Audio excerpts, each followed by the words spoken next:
দুনিয়ার কোন নেতা তার কর্মীর চিন্তা করে না, একমাত্র তোমার নবী ছাড়া।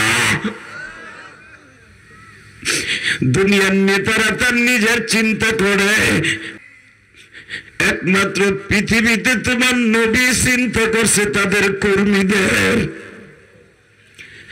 আমার নবীর দান মোবারক শহীদ হয়ে গেলেন। আমি দেখতে চাই নবীর ইশক কার অন্তরে আছে। আমার নবীর ইশকের কথা শুনে যদি কারো চোখ দিয়ে এক ফোঁটা পানি পড়ে, আমার মালিক কোনদিন তাদেরকে বাজান জাহান্নামের আগুনে জ্বালাবে না। আমার টাঙ্গাইল নাগরপুরের যুবক ভাইরা,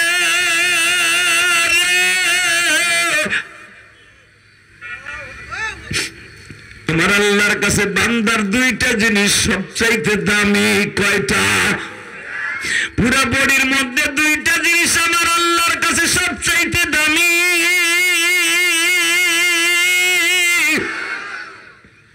এক নম্বর হলো সামনে রোজা আসতেছে। রোজাদার যখন ইফতারি করে বাবা, ইফতারির আগে গালের মধ্যে একটা দুর্গন্ধ হয়, হয় না? জোরে কোন, আরো জোরে। আমার আল্লাহ বলেন বান্দার ওই দুর্গন্ধটা আমার কাছে এক নম্বর দামি।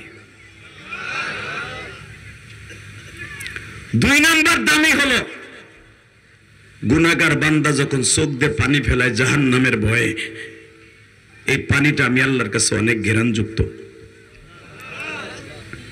আমি শুধু আপনাদের কাছে দুইটা পাও ধরে বলবো, দেখেন তো এক ফোঁটা পানি আসে কিনা। যদি এক ফোঁটা পানি আপনার চোখ দিয়ে প্রবাহিত হয়, যুবক ভাই তোমার জীবনে কি চাও আল্লাহ দিতে বাধ্য। আমার নবী উহুদের মাঠে গেলেন, যখন শুরু হয়ে গেল যুদ্ধ, আমার নবীর যুদ্ধের হেলমেটের যে লোহার কড়াটা আছে এখান দিয়ে ঢুকে এখান দিয়ে বের হয়ে গেল। নবী এই যন্ত্রণাটা দিয়া মৃত্যুর আগ পর্যন্ত আমার নবী কষ্ট পেয়ে মারা গেছে। আপনারা জানেন মা আয়েশা সিদ্দিকা যেদিন আমার নবীর মাথাটা মা আয়েশার বুকের উপরে একটু পরে আমার নবী চলে যাবে, ঠিক এই টাইমে আমার নবী বারবার বলতেছিল আয়েশা রে আমার মাথাটা একটু টিপা দাও। আয়েশা বলে ইয়া রাসূলুল্লাহ খালি আপনার মাথা টিপবো কেন, আর কোন জায়গায় ব্যথা করে না? আমার নবী বলে আয়েশা রে উহুদের মাঠে যে লোহার করার যেটা আমার মাথার মধ্যে দিয়ে ঢুকে গেছিল, ওই যন্ত্রণা আমি সহ্য করতে পারি না আয়েশা।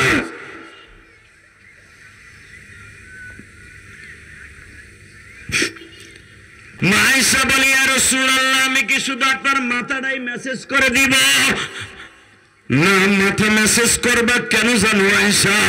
উহুদের মাটি ইবনে কুমায়া যখন আমার হেলমেটের পরে একটা বাড়ি মাইরা দেয়, লোহার হেলমেটটা এইখান দিয়ে ঢুইকা এইখান দিয়ে বের হয়ে যায়। আয়েশা মাথার মগজের মধ্যে দিয়ে ঢুকে গেছিল রে আয়েশা। উহুদ পর্যন্ত আমার মৃত্যু লেখা ছিল, আমি মৃত্যু হয় নাই, কিন্তু আয়েশা মৃত্যুর সে কষ্ট পাইতেছে আমি। আমার কলিজার ভাইরা শুধু একটা আওয়াজ দিয়ে দেখায় দাও। মা আয়েশা নবীর মাথাটা মেসেজ করে দেয়, বলে নবী গো আপনি কি উহুদের মাঠে একবারও বরদোয়া দিতে পারলেন না? আমার নবী বলে আয়েশা রে আমি তো বরদোয়া দেওয়ার জন্য দুনিয়ায় আসি নাই রে আয়েশা।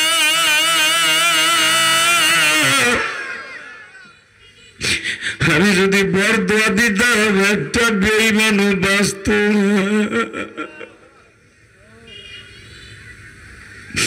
নাগরপুরের বাইরে তোমরা যারা ইসলামী স্টাডিজ নিয়ে লেখাপড়া করছো, উহুদের মাঠে একটু তাকায়া দেখো, লেখাপড়া তোমরাও করছো আমরাও করছি। ইসলাম তো সহজ নয় রে নাগরপুরের বাইরে। তুমি ভালো করে দেখবা, মুতাআলা করে দেখবা, রিভাইজ দিয়ে দেখবা আমার নবীর জীবনটা কত কষ্টের গো বাবা। মা আয়েশা বলেন আমার নবী বারবার বালিশে একবার মাথা দেয়, আর একবার আমার বুকে মাথা দেয়, আর একবার বয়ে বয়ে কান দেয়। বলে আয়েশা মাথার যন্ত্রণা এত ভয়ঙ্কর আমি জানতাম না।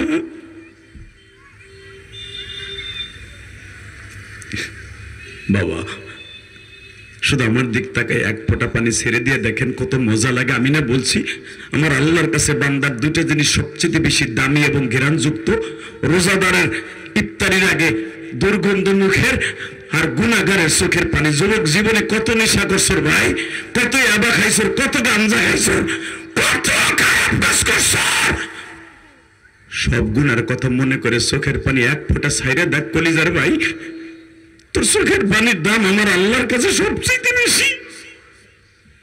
তাকাও এদিকে যুবক ভাই, একটু কষ্ট করে এক ফোঁটা পানি ফেলাবা। কেন জানো? সামনে জীবনে একটা রোজা যদি কোনো যুবকের কবুল হয়ে যায়, ওই যুবকটা জান্নাতি। আল্লাহু আকবার জোরে বলো, আল্লাহু আকবার জোরে বলো, আল্লাহু আকবার জোরে বলতে হবে।